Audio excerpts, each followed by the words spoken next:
Good morning, everyone. This is Cherie Boxberger. I'm the Regional VP for Heart Failure and Resuscitation for the 6th state affiliate, and we are going to get started today. I am joined by Katie Butterfield, and she's the Director of Quality and System Improvement for the state of Oklahoma, and then she represents heart failure for our entire 6th state affiliate. So welcome to the Heart Failure Quality Exchange, and this is a quarterly call to allow hospital teams, of which all of you are on those teams, who are working diligently to improve care for our heart failure patients. And of course, our goal is to come together, learn, share, and identify resource needs. So moving forward, we have these quarterly, and I hope you'll invite your colleagues to join us. Everyone is welcome on this call, whether or not you use Get With the Guidelines Heart Failure. We are also holding quality exchange calls for resuscitation or Code Blue, and that'll be tomorrow morning at this time, for stroke and for our coronary artery disease customers. All of you have been placed on mute, but at any time you can just *6 and you can be on. There's also an opportunity for you to ask questions or make a comment there on the webinar. This is our first quality exchange to use the webinar. We had attempted at first to use just a phone call, so we'll be interested in your feedback if this works a little better for you. So let's just look at what we're going to cover today. Please know if there's something else you want to cover that's not on this list, we are happy to do that, so think about it. We'll talk about dated deadlines. We are going to do an article review about what works with heart failure readmission. We want to give you a few minutes. Some of you are abstractors, some of you are coordinators, some of you are both, many of you are both. And so we want to have a few minutes to answer any questions, and I'll point out a few updates in the coding instructions. I am going to demo the reporting section of our PMT. We find as we meet with our hospitals, sometimes you haven't been made aware of some really neat features. Now, here's an important point and something I want you to be thinking about, because we have tote bags, little laminated Go Red for Women tote bags, for anyone who shares a best practice. And today's question, and this will be at the end of the call, if we have time to come up with it, is what are you the most proud of with your heart failure program? And then we want to introduce, we're introducing all of our customers to Get With the Guidelines Atrial Fibrillation, which is a quality improvement module that we've had the least amount of adoption, and yet it is one of the most expensive diagnoses we have. Now, I want to give you a chance. If there's something else you definitely want to have shared today, *6 and speak up right now, or you can type it in the chat box, and Michelle, who is our monitor today, will let me know about that. I want to give you a second. *6 if there's something else you want to go away from today.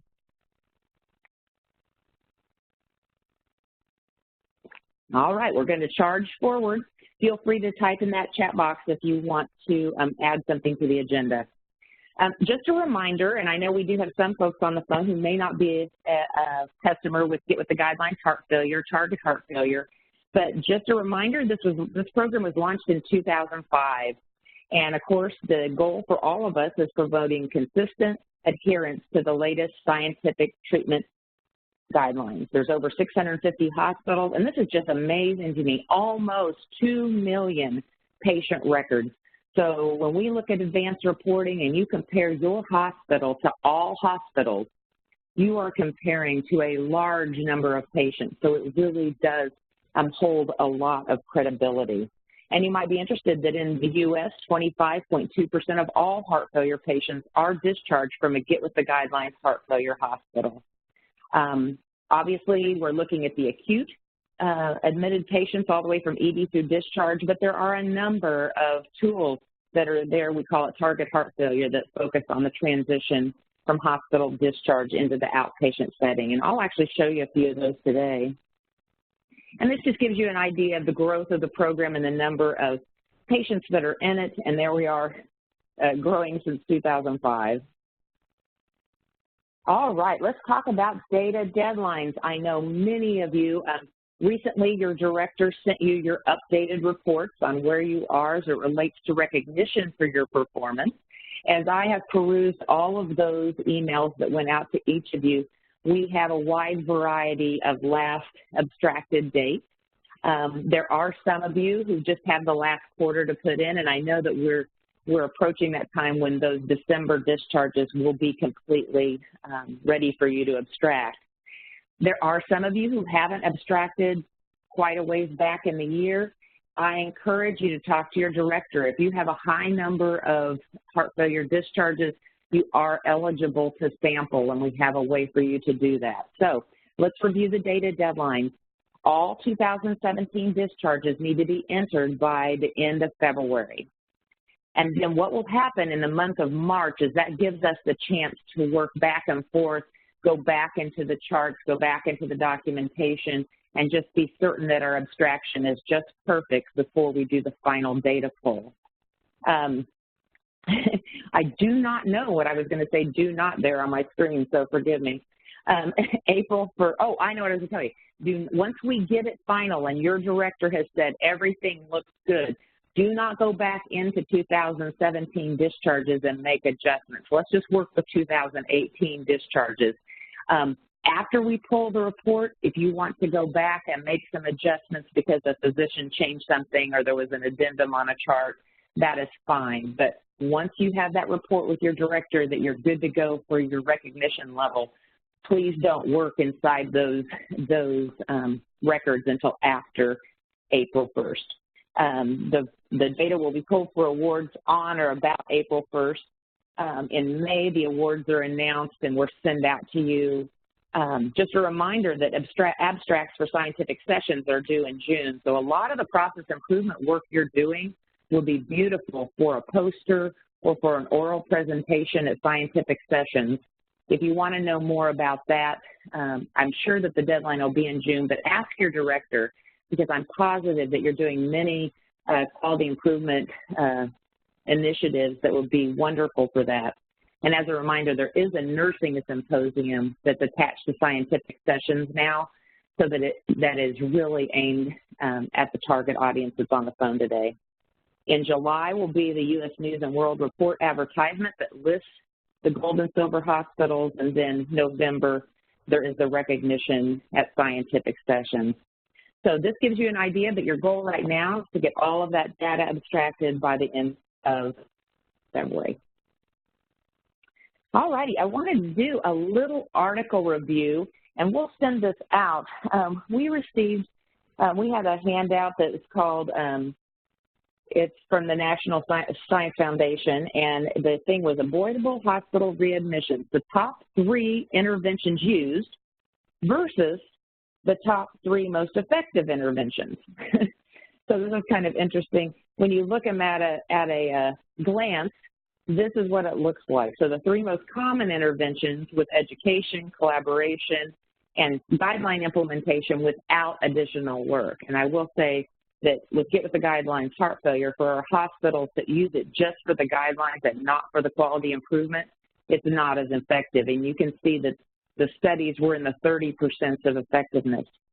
But the most effective interventions were that telephone follow-up, telehome care, and medication reconciliation. And let's look at those a little more. Interesting on the education side that those interventions were the most effective for racial minority, elderly, COPD, or heart failure. This was done by CMS, so it's going to include a wide variety.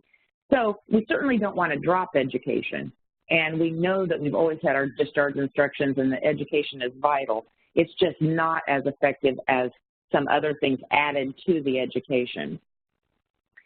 Collaboration, and that's the coordination between multidisciplinary teams. So you've got nurses, pharmacists, social workers, the full spectrum. Now, again, that is helpful. It's just not as helpful as some of those things on the right side. It was interesting on guideline intervention that these were the most effective for white and elderly patients, but not as effective in other patients. So let's focus a little bit of time, and if some of you are doing this, any of these items where you have found this to be successful, I would encourage you to jump in. And again, this quarter we are offering incentives for you to share.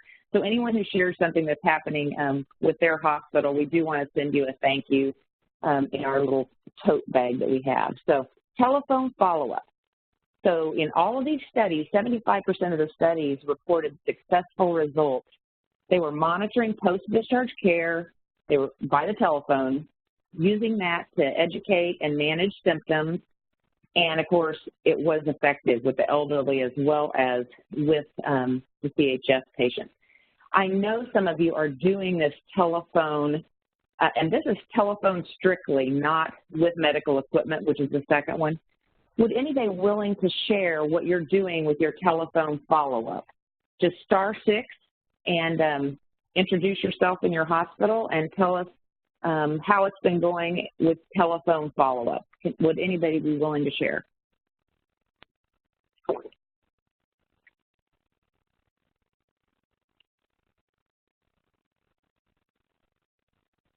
*6. From Memorial Hospital in Colorado Springs. Can you hear me? We can, thank you. Tell us what you're doing.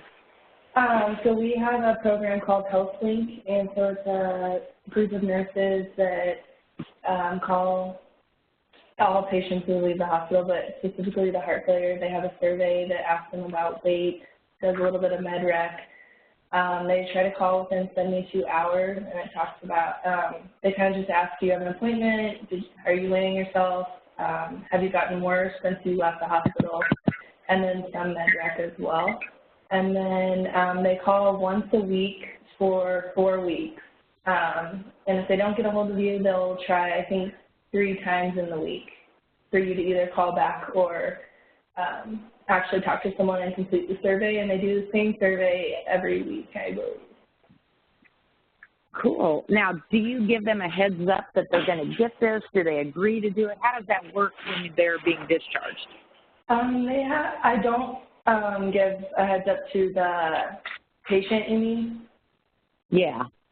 No. They call all the patients who discharge, or most of them anyway, with certain disease processes, COPD, CHF, pneumonia, stroke, that kind of stuff. They have their, and so they make their own list and call all those patients. But no, I don't give the patient a heads up. Some choose not to do the survey and ask not to be called, but that's more rare than a lot of them will call back. That is so good to know. I always wondered, just from my own telephone, you know, I think I get all of these calls and I'm never sure whether I should be answering if they're just sales or whatever. So it sounds like you get a good amount of compliance that they answer or call back. Yeah, I think we do. The HealthLink director runs reports and sends them out to us about who answered. And then also she runs readmission reports based on how many they actually talked to and if they were readmitted. Cool. Thank you so much for sharing. And you can just *6 to go back on mute. And who else is willing to share what you're doing on the telephone side? That's very interesting. I was never sure if people would answer. Anyone else? Hey, Sherry, it's Allison. I just actually had a question for the previous person that shared. I was wondering if when you call the patients, is it only a one-time call, or are they allowed to call that number back at any time and use it as a resource if they have questions or anything like that? I think you said it was nurses that are answering the questions and talking to them. I wasn't sure if it was like an open call, like if they had problems or anything like that, if it was kind of like a nurse advice line as well, or if they're asked to please refer only to their primary care physician after that. It is a nurse advice line as well. It is. We give the number to all people who leave, but not all of them get a call. It's only those select disease processes or at high risk of being readmitted that gets a call. But it is an advice line, and they can call back and contact those HealthLink, and then they have resources, or they'll send them to whoever they need or whatever they need in the community. Awesome. Thank you. Thanks so much. Anyone else who'd like to share on the element *6? Sherry, I had a question. This is Kristen. So yes. Do you have the number set up where it shows up on caller ID, like that it's a heart failure clinic or something, so that they know it's not the hospital billing or a telemarketer or something like that?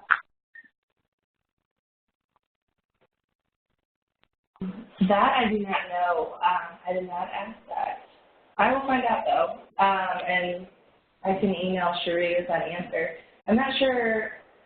I imagine it's coming over just as the hospital, like the main hospital line, because they do work out of the hospital, but I'll follow up and ask.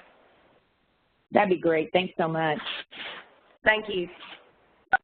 And so we'll move on to telehome care, and I know some of you have used this. This is kind of remote patient technology, so this is where you're either getting the kit, you're having some mechanism there to connect with them electronically. I know that we work with the program, some hospitals here work with a program called Care Navigation, where they get a scale of blood pressure, so on and so forth. 75%. Can anyone on the call speak to their experience with that type of a program? Anyone who's on doing that? And it does say it's most effective. This is an elderly heart failure, so I always wondered if it was more effective in younger or not. So anyone using telehome care, just *6 and speak up.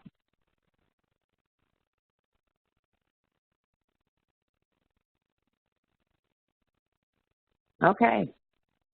Well, this is an interesting area, and if any of you are doing this, I think it'd be interesting to have kind of a specialized webinar about what the options are out there, and because this definitely is an area where we're seeing patients being able to avoid those readmissions by doing some actual evaluation at their home, usually tied in with a call center as well as possibly a home care visit, so I'd be interested.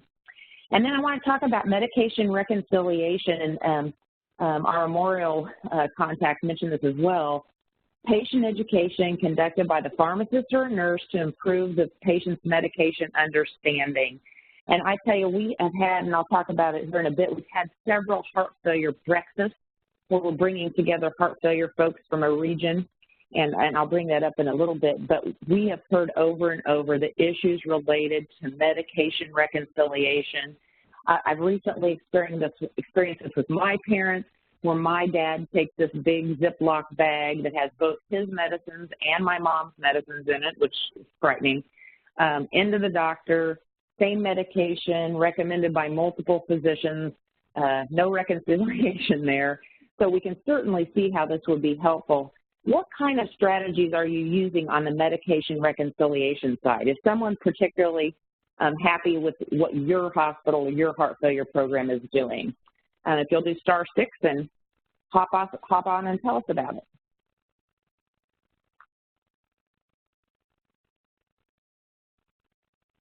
And just a reminder, I have a little gift for everybody who pops on. I am not above bribery.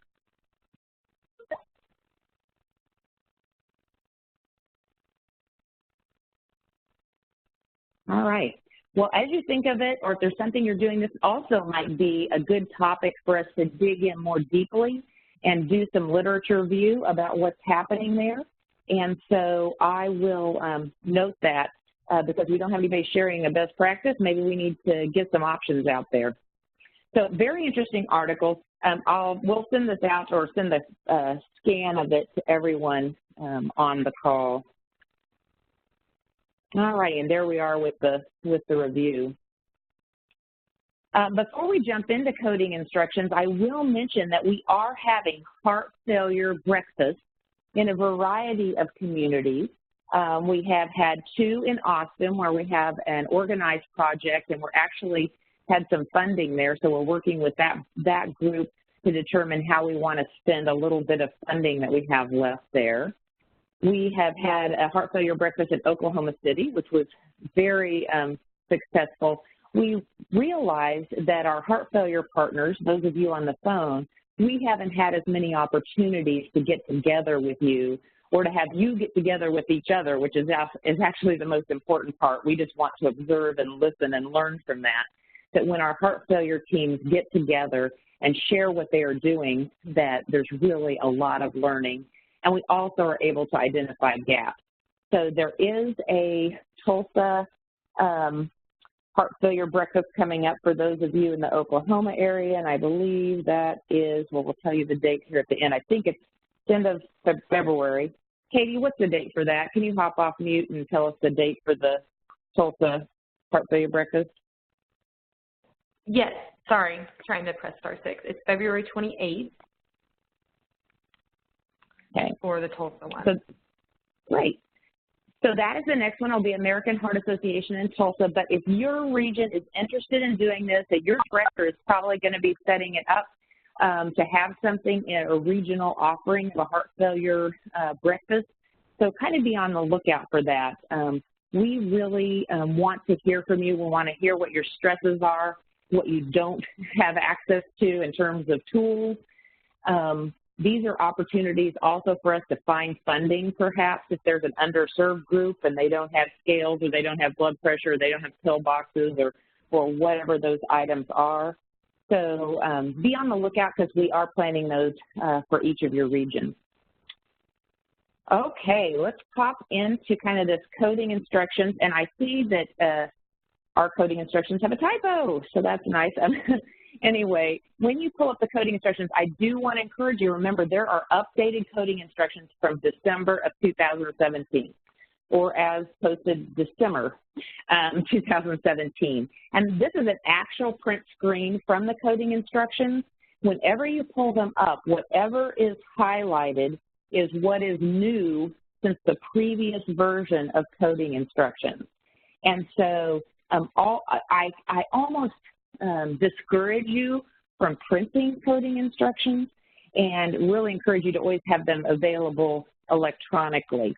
And I'm going to hop out of here and kind of show you how when you have your coding instructions, and I think I can find them here pretty quickly, that you can actually, I thought I had them open. I apologize. I'm going to stop sharing for just a second. Let me pull these up for you, because you can actually use the search and very easily use your coding instructions. And I go to offices and I see that people have these coding instructions all printed out, which is fine, but it's very difficult in such a big file to find what you're looking for. And so let me pull them up for you. I should have had this ready. I thought I did. You can actually use the print screen. Okay, I'm going to share it again.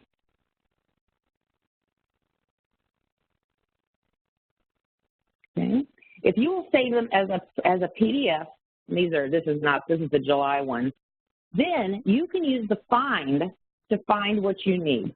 So let's say beta blocker. You have a question about beta blocker. I know this is probably rudimentary for some of you, but if you haven't used the find, this is a great way. So here we have the table, so I can look at the exact beta blockers. I can also go to the details related to the beta blocker, that documentation that a beta blocker was prescribed. Everywhere that word is used, I can evaluate through the coding instructions.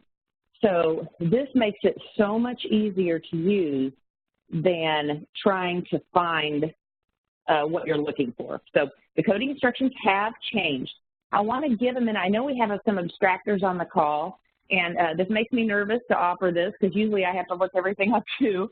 But is there anyone on the phone who has a question, an abstraction question, something that hasn't been working for you that you need an answer to? Abstractors, any questions that you'd like to put out there? Star 6, or you can type them in, and we will respond to them after the webinar, or Michelle, you can text them to me, I guess. Any coding instruction, abstraction questions?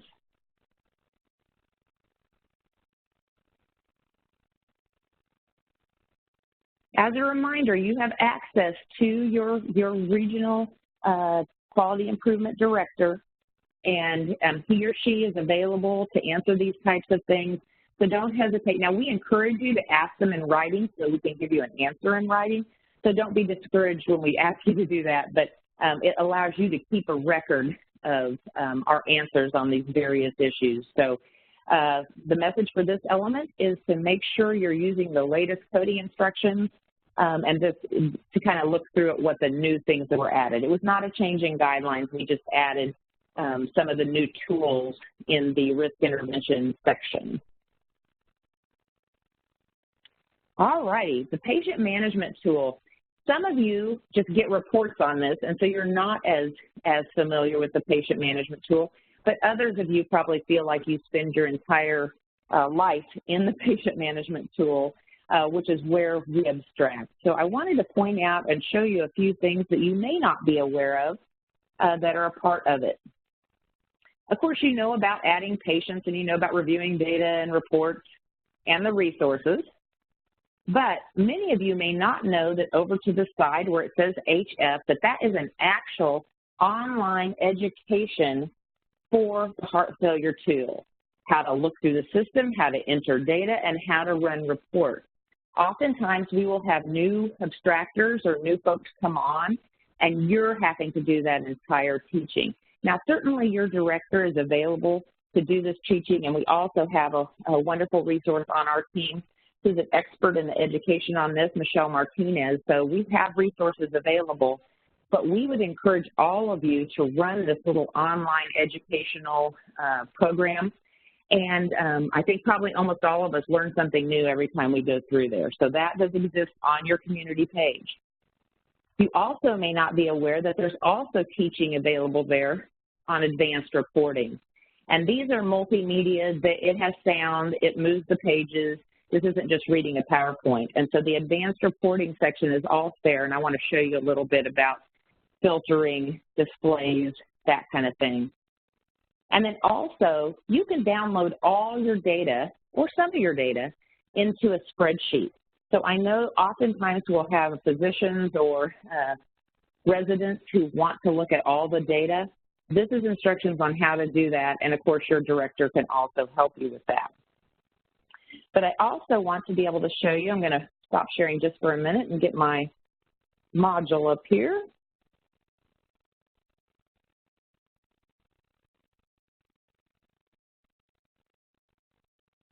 All righty. And this is all pretend information, so you're not seeing anybody's site. Let me get it back to share screen. All righty. So as you can see, this is the AHA National Demo site. There isn't a ton of information in this, but I do want to show you a few advanced tools that when I'm out and about, I find that abstractors and navigators and coordinators don't know that they have this at their fingertips. So as always, and just a reminder, this is the suitcase. I always call it the suitcase. Other people call it a file box. The suitcase will come up, and that is where you have really easy access to a few things that are important, including the blank forms, your new coding instructions are always there, as well as the descriptions, anything you need, and of course a very important document, the heart failure measure logic and rationale. This is what you need to use when you have those folks who aren't, here's docs who are not wanting to use an evidence-based beta blocker or so forth. It actually gives the guideline recommendations. Here's our evidence-based beta blocker. It gives the evidence-based, this is the class 1, 1A recommendation, which means there's many randomized trials that demonstrate that patients with heart failure should have an evidence-based beta blocker, not just any beta blocker. So anyway, always use this as a mechanism to work with clinicians who want to know the science behind what you're asking them to do. All right, so that is the suitcase. I don't know if somebody else calls it something different, that's fine. So, but what I want to show you today is a few things related to reporting.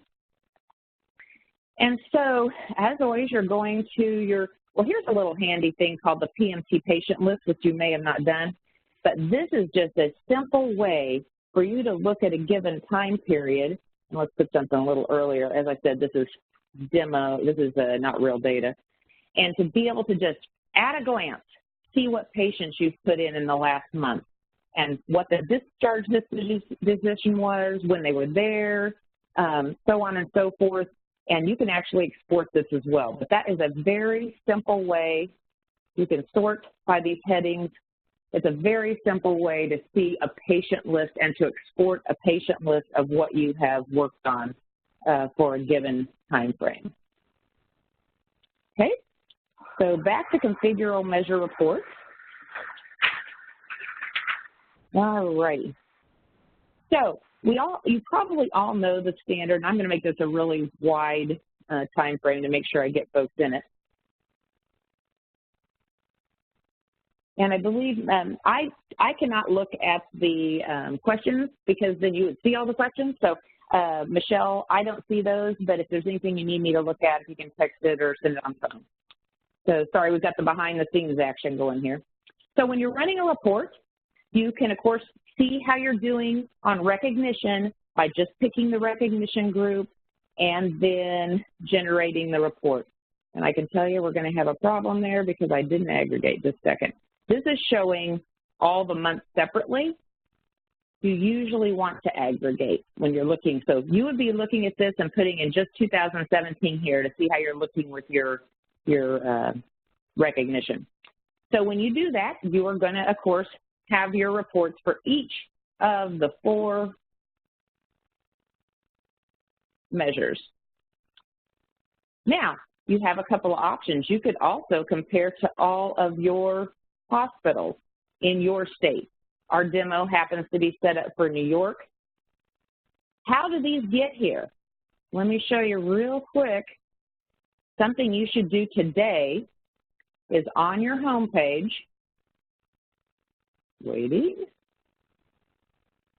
on your home page, right down here, update HS site characteristics. This is where your comparisons come from. This says this hospital is 156 beds. Therefore, the comparisons are going to include hospitals that are in that category.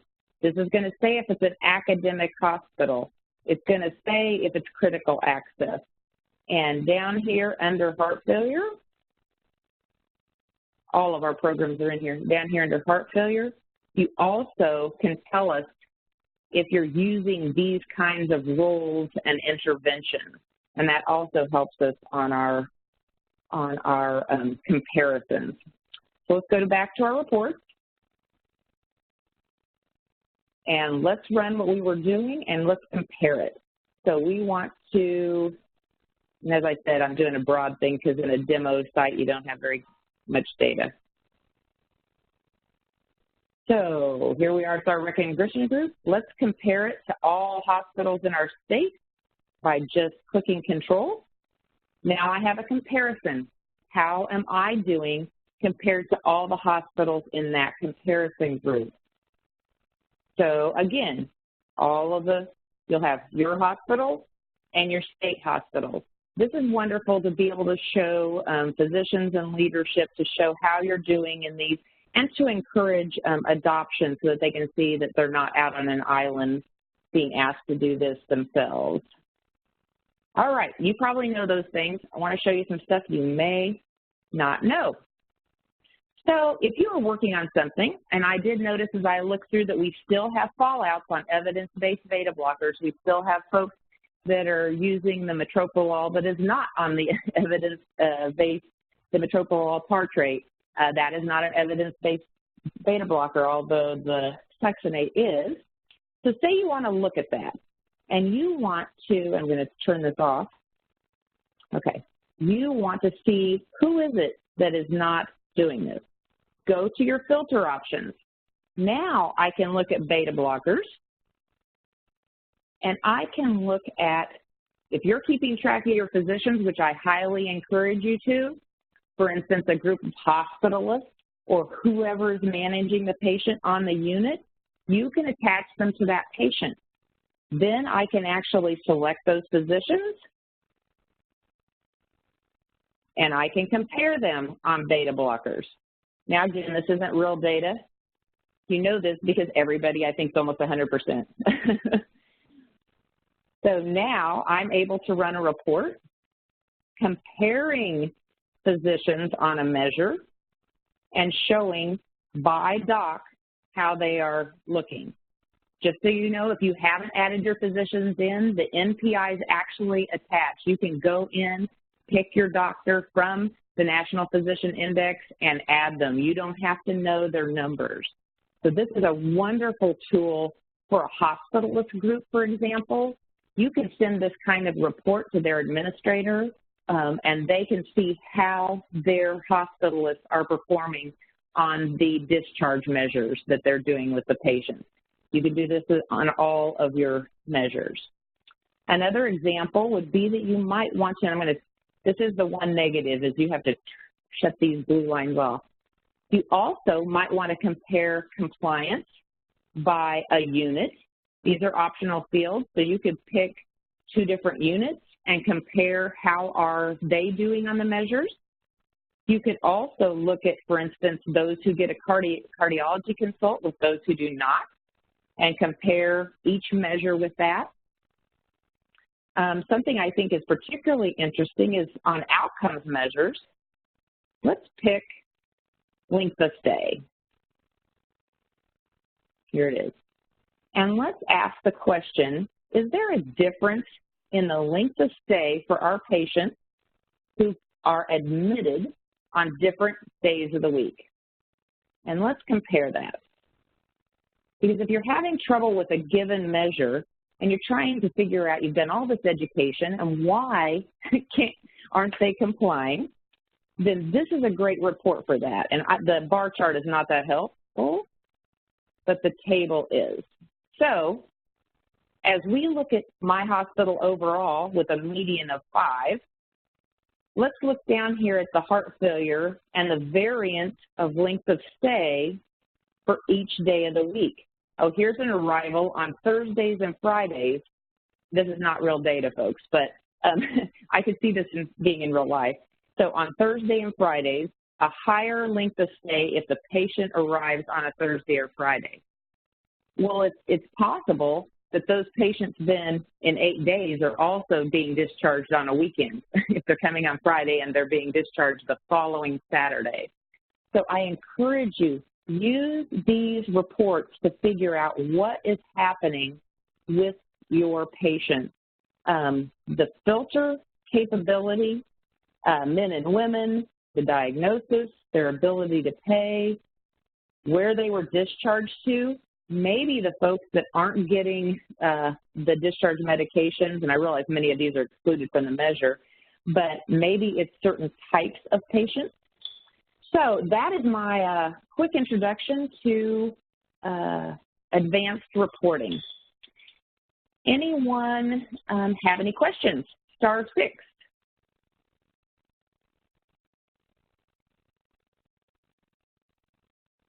And if you want to have more information about this, please contact your director. And if you're not sure that is, it's SWA Quality. All right, we're going to come back to this briefly. We're going to come back to this. I do want, Katie, if you can hop on, and I'll run the slides for you, but if you can hop on, we just wanted to give everyone a little snippet about Get With the Guidelines AFib. This is a module that hasn't been highly adopted, but yet it's a patient population that's continuing to grow and is very expensive to take care of. So, Katie, if you'll tell the group a little bit about Get With the Guidelines AFib. Sure. And making sure you can hear me? We hear you. Okay, great. Just making sure I was off mute. Hi, everyone. So I'm Katie. I cover Oklahoma and parts of rural Texas, so any of you in that area, I am your director. But I wanted to just briefly touch on AFib, our AFib module, which I'm sure a lot of you in your facilities are hearing a lot more focus on AFib. I know at stroke and cardiac meetings in my area, they're doing little presentations about AFib and how it's affecting all these other disease processes. And so American Heart took an initiative to say, okay, how can we, put our mark and help facilities kind of track these patients, find them, try to prevent them from having strokes, try to prevent them from having, or finding them and helping them get their AFib under control and managed. So next, the first slide, Sheree, the AFib is on the rise. So some just quick stats, more than 2.7 million individuals have AFib. The scary thing is that is actually expected to double by 2050. So this is becoming kind of like heart failure where it's just, it doesn't look like it's going down anytime soon. It costs our U.S. healthcare system about $26 billion per year, and then an extra almost $9,000 for each AFib patient. That's what it costs your hospital. So the readmission within 30 days of discharge can actually result in hospital penalties, and some facilities aren't aware of that. And so it's something that is really important to bring up to your administration when you're looking at these patients, that it's not just obviously the people on the ground. We care about people living and people having a better quality of life. But, you know, when you get up to maybe the C-suite where they're looking more at the financial impact, that's a really important aspect to bring up, that these patients actually can cost you penalties. So next slide, AFib health-related issues. So what we're finding is that only about 50 to 60% of patients that are eligible to receive an anticoagulant therapy receive it, which is, you know, pretty dismal considering you saw those numbers of how many people actually suffer from AFib. They're 2 times more likely to be hospitalized than non-AFib patients, 3 times more likely to undergo multiple admissions, 5 times increased risk for stroke, which that's what I'm hearing, at least in my area, is a lot of the stroke people are really trying to grab these AFib patients and work with the cardiac side and heart failure side because we know AFib is everywhere. They can come in any aspect of the hospital and you can find that AFib. And then obviously 3 times increased risk of heart failure. So we know that if we can't catch these patients and they don't get it managed, that the most serious side effect obviously is stroke, but that eventually they're going to end up in your hands with heart failure. So next slide, Cherie. Help save lives, get with guidelines AFib.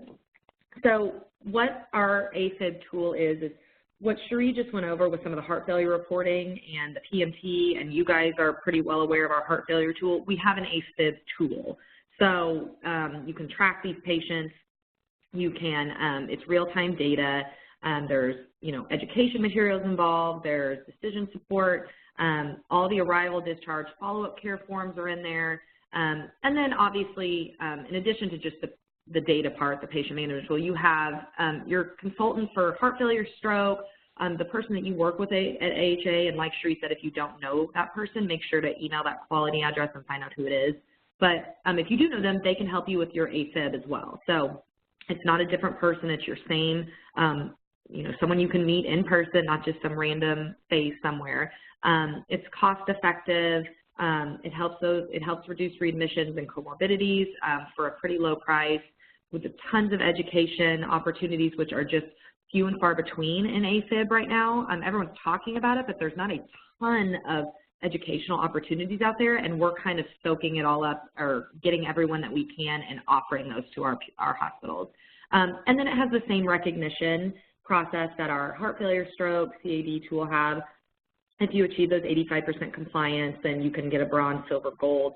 And what's great about AFib right now is because this tool is, it's not brand new, we've had it for several years, but because AFib is such on the rise that, you know, it's still new to the nation, and so AFib awards, there's not a ton of them. So you can kind of stand out by showing your AFib care. So it's just something we wanted to make you all aware of, that there is an option out there to track these patients.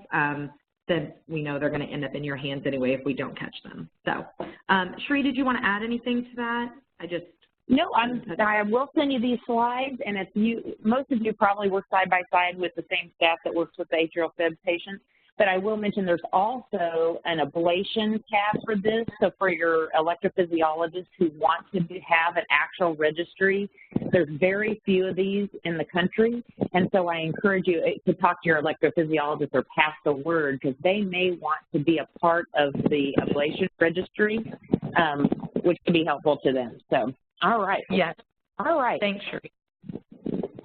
Now, I want to spend a little time, and remember, there is a really nice gift for this. For anybody who's sharing about their program, please tell us your name and what hospital you're with, and tell us what you're most proud of, what's going really well. We spend quite a bit of time in our world talking about what's wrong. So today I decided, let's talk about what's working well in your heart failure program. So Who wants to be first? Star 6 and tell us about what's going well.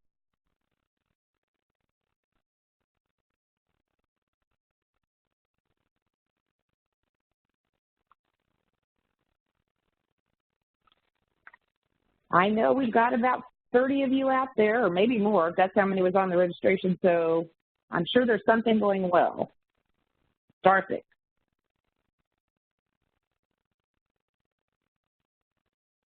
And Michelle, I don't know if somebody wants to type it in, if you're shy, you can type it in so we could call you and talk about it more later so that we can share. So if there's anything in there that people are typing. This is Caitlin from Memorial. Hi, Caitlin. Yeah.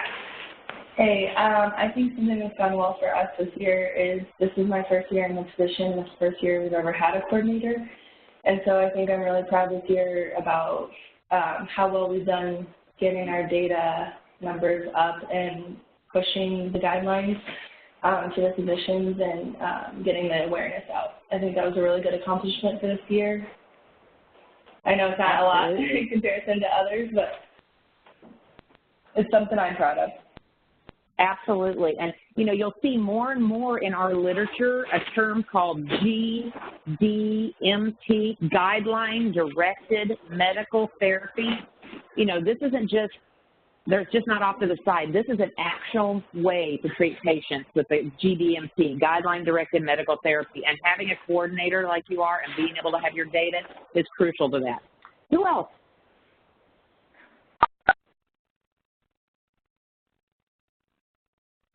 I know we have a lot of gold and silver recognized facilities out there. What is going well with your heart failure program?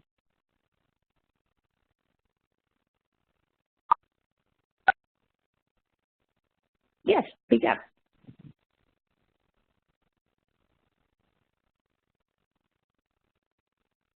Did I mention I'm offering a beautiful tote bag for you to share your best practice?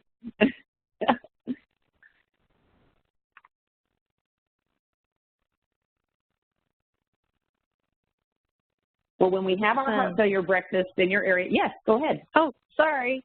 I certainly don't need a bag, but I would love to ask a question of the group and see if maybe I can get some feedback. I'm really curious to hear about hospitals that have implemented some sort of like heart failure coordinator position. I have a hospital here in Houston that's interested in trying it, and they are really just don't know where to start. They're kind of not sure what the position looks like, if it's an FTE or a part-time staff person. And I really just want to get some feedback from other hospitals to see if they've tried this and what it looks like, and if it's been beneficial to them. Caitlin, do you know how your program got started, or were you hired into it that had already been decided? So there was not a coordinator position before me, and so I was the first coordinator, but the physicians really pushed for it. The two that focus on heart failure with our cardiology group pushed for it. I guess what it's turned into, no one really could tell me exactly what I was supposed to do at the beginning, but what it's turned into. I am responsible for the data and monitoring it. I don't abstract. We have our own abstractor that we work closely with, but I am basically responsible for analyzing it and coming up with best practice ways, working with the physicians and the nurse practitioners on how we can change what we're doing to better follow guidelines or make sure that everybody's following guidelines, and then also sprinkle in a little bit of patient education when patients need one-on-one or more time that nurses can't give them, or maybe they're not on a cardiac floor and the nurses don't feel comfortable. They call me and we come and educate the patients as well. And then I guess those are the two main pieces. It's really just project and process improvement, and then a little bit of patient education and staff education. I've been going to staff meetings to just kind of show all the nurses and everything, and what we're doing, what we're looking at, why we care, and kind of what to educate the patients on too. Kristen, are you having to do, oh, sorry. Kristen, no, go ahead, are you doing any kind of daily monitoring of any specific measures? And if so, has that been helpful to you to see a trend in more compliance? And then I apologize, I've come from the stroke world, so everything I know relates to stroke. But I wondered, is there a potential to do any sort of similar layout to what they do with stroke? They have like a stroke team in the hospital that kind of like manages all the processes and looks at the data, you know, on like a monthly or quarterly basis. And I just wonder if there's a potential for something like that with heart failure.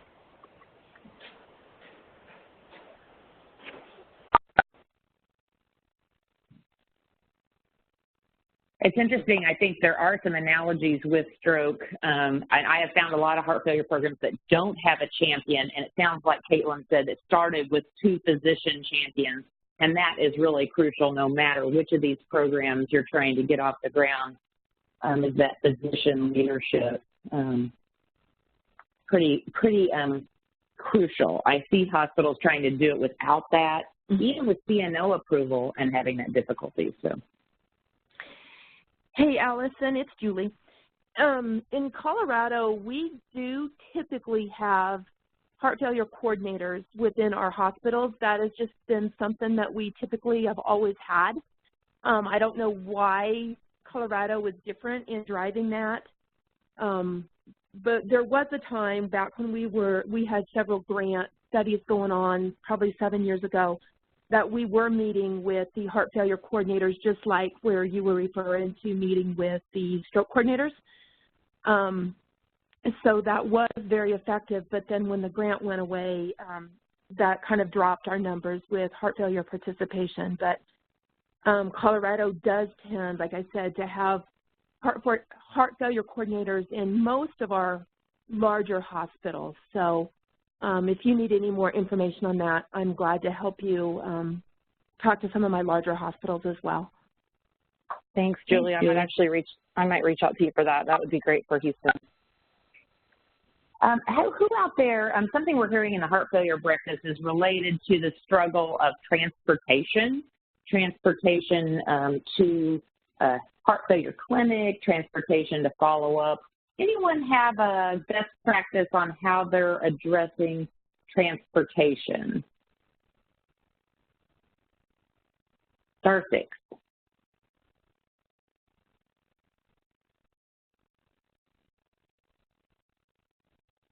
I had heard in some communities they've started to, in my world, when I was in the hospital world, we used taxi vouchers, but they were difficult to know how they were used, where they went, so on and so forth. I had heard snippets of people using Uber and Lyft, not for emergency transport, for giving patients the ability to come in with a trackable method. Anybody using that?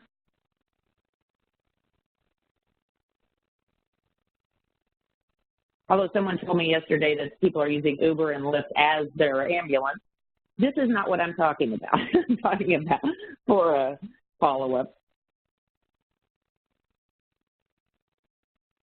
All right, well, you can still think of it. We still have a couple of minutes. I want to let's get past those. Few things, resources that you have out there. A wonderful webinar since we last spoke was given by Dr. Greg Fonarow. It was given on November of 2017 about the connection and the back and forth issues related to diabetes and heart failure. This is a don't miss webinar, and you can actually, when I send out the slides, this is actually a link, and you can go there. I do want to bring that section to your attention because we record all of our webinars, and not only are they recorded, the slides are there, as well as a transcript of the actual presentation. So let's get down here to heart failure. So here you'll see from November, this is actually the video, the actual webinar, so you can listen and see the slides. Here you have the transcript, so that gives you the opportunity to actually have everything that was said in writing. And then if you just want to use the slides so that you can do some communication, that is there also. I believe we talked about this last quarter, but here's the focus update on the heart failure guidelines that did change. There were a few things added with ARNI being added to the ACE-ARB or ARNI, as well as a measures update as well as a guidelines update. excellent educational thing on transitions of care as well, something we're all concerned about. So all 4 of these webinars are an excellent opportunity to get a little extra training. And go back. So please don't miss diabetes and heart failure, the challenges and opportunities, something that your physicians might be interested in also. Want to remind you about Rise Above Heart Failure, many tools that are on heart.org. You can just search Rise Above HF. Wonderful tools for you and your patients.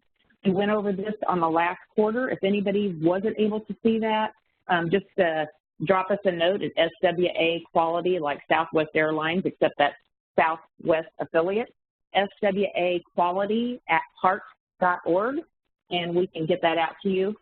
And then a wonderful tool, if you do not have AHA guidelines to go on your phone, do it today. We were just at International Stroke Conference last week, and I worked with people at the booth to put this on their phone. It's available for Apple as well as for the non-Apple, I call Samsung, the other phones. Anyway, it's beautiful. It takes a little while to update when you first put it up, but this shows you don't have to have all of these guidelines. If it's light red, you may or may not know that the stroke guidelines changed at International Stroke Conference, and that's why almost all of the stroke ones have light pink. And that means when I open that up, I know where guidelines have been updated. You can choose just to have heart failure, and the second print screen there shows heart failure management. You've got an executive summary, top 10 things to know, biomarkers, things about CRT, as well as it'll link to the patient education materials. Also in there, you can actually look at the actual guideline, and then the tools and resources with downloadable and interactive right off of your phone or your iPad. So put it on today, AHA guidelines to go. It's so wonderful. Several nurses said, oh, my physicians would like this, where they have the guidelines right at their fingertips. And it's free.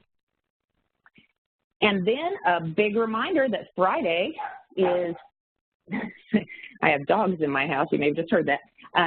Friday is National Wear Red Day, so I encourage you to pass the word and wear red and increase the awareness of women and heart disease amongst your colleagues, friends, and neighbors on National Wear Red Day. Michelle, is there anything else, anything that came up on the prints that you need to share that someone wanted to let us know in the typed-in world?